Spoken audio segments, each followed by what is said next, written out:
প্রিয় দর্শক, আসসালামু আলাইকুম।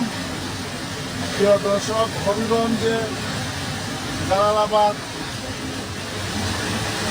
জালালাবাদের বাঁধ ভেঙে প্রচণ্ড পানি ঢুকতেছে।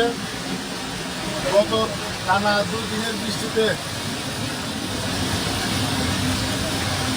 প্রচণ্ড পানি আসাম থেকে কোয়াই নদীতে এসেছে, সেই জন্য পানির বেগ ইতিমধ্যে বেড়ে গিয়েছে। দর্শক, গতকালকে থেকে পানি বাড়তে শুরু হয়েছিল।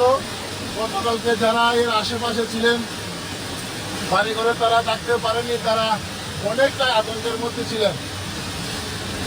দর্শক, যে যেখান থেকে আমার এই ভিডিওটি দেখছেন, আপনারা অবশ্যই কমেন্টের মাধ্যমে জানাবেন এবং ভিডিওটি শেয়ার করে অন্যকে দেখার সুযোগ করে দেবেন।